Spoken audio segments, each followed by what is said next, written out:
የአቡነ ተክለ ሃይማኖትን ገድል የሚያነብሰው ጦም አያድርም፣ ምንም በረከት አይታጣም። ራሴ አውቃቸዋለሁ ሲያደርጉልኝ ማለት ነው። ፈትኑ። የተክለ ሃይማኖትን ልጅ መሆን ከፈለጋችሁ ጠይቁና ፈትኗቸው። ማምላክን ምንም ነገር አቡነ ተክለ ሃይማኖት ተጠይቀው ደግሞ ሰው አይንቁም። በጣም ደግ ተክለ ሃይማኖት ማለት ምን ማለት መሰላችሁ? ሲጀመር ተክለ ሃይማኖት ማለት ተክለ አብ፣ ተክለ ወልድ፣ ተክለ መንፈስ ቅዱስ ነው። የማን ተክል ማለት ነው? የአብ የወልድ። ይሄንን ስም ስንጠራ አድረው ያሉ እዚህ ስም ላይ ማን ናቸው? አብ፣ መንፈስ ቅዱስ። የተክለ ሃይማኖት ስም ሲጠራ በዚህ ስም ላይ የማን ስም አለ? የሥላሴ ስም አለ። ስለዚህ ምድሩን ይባርካል። ምድር ላይ ከተበረከ ምድር፣ ውሃው ላይ ከተነበበ ውሃው፣ ቤት ውስጥ ከተነበበ ቤቱን ይባርካል። የተክለ ሃይማኖት ስም የእግዚአብሔርን ስም የተሸከመ ስም ነው። ይህ ስም በተጠራበት እርግጠኛ ነኝ መፍትሄ ስራይ ምናምንትስ አትልፉ። ይህ እንትን ምናምን ከጠንቋይ አትሂዱ። ፍትልክ ብላችሁ ጸልዩ። የአባታችን ተክል ስታነቡት እንደው ንገራችሁ፣ ዝም ብላችሁ ታዝቡ። ኢየሱስ ክርስቶስ የሚለውን ስም እንደ ተክለ ሃይማኖት ያከበረ ሰው አይቻለው። በደንብ ነው ያከበሩት። እንደው ምንድነው ያሉት እኮ ኦ እግዚእ ኢየሱስ ክርስቶስ ሃይማኖቴኒ አንተ ምግባሬኒ አንተ። ጌታዬ ኢየሱስ ክርስቶስ ሆይ እምነቴም አንተ ነህ፣ በጎ ሥራዬም አንተ አሉ። አንተ ነህ፣ እኔ አይደለሁም አሉ።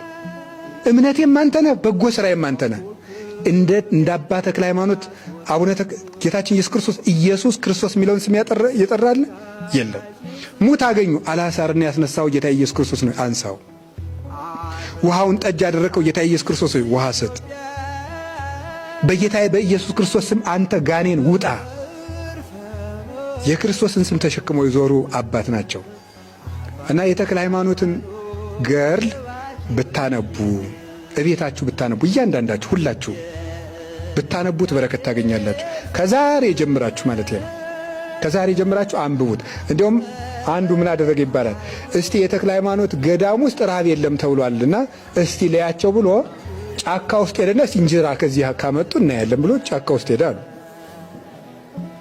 ካለ ሲናያል እንግዲህ ሰው መሃል እያደረጉ የሆንኩ ሰው ያበላኝ ሁሉ ተክለ ሃይማኖት አበሉኝ እየተባለ ነው እንጂ ሲጫካው ሲል አንድ እረኛ ፍየል ጠፍቶት ይመጣል። አንተ በዚህ ፍየል አያየም በዚህ ያለ መጥቶ ፍየሉ ይገኛል። እንደውም ሰዓት ደርሷል ምሳ እንብላ ብሎ ካኳፋዳ አውጥቶ ምሳ በላው። ፍየል ጠፍቶ ሲፈልግ ማለት ነው። እንደው እርግጠኛ ነኝ እኔ አባ ተክለ ሃይማኖትን አባታችንን ራሴ አውቃቸዋለሁ ሲያደርጉልኝ ማለት ነው። ፈትኑ።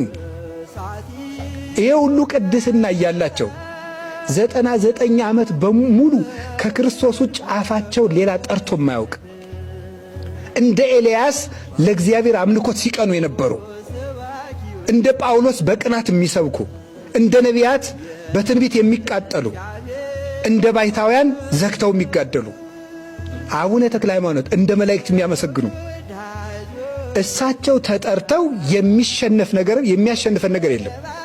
እና ሁላችሁም አደራ እምላችሁ ንግድ ብትነግዱ ራሱ አንብቡ የእሳቸውን ስም። እግዚአብሔር ቃል ኪዳን ሰጥቷቸዋል። ስማቸው በተጠራበት በረከት አለ። የምትነግዱበት ቦታ ሄዳችሁ ባርኩልኝ በሏቸው፣ ይባርኩላችኋል። ስማቸው ባለበት በረከት አለ። ስማቸው ባለበት ጋኔን የለም። ለምን? የኢየሱስ ክርስቶስን ስም የተሸከመ ስም ነውና። ይህንን ነው የምነግራችሁ። ፈሪሃ እግዚአብሔር እንዴት እንደሚያበዛ ማንን አየ ነው? ራሳቸው ምስክር ናቸው።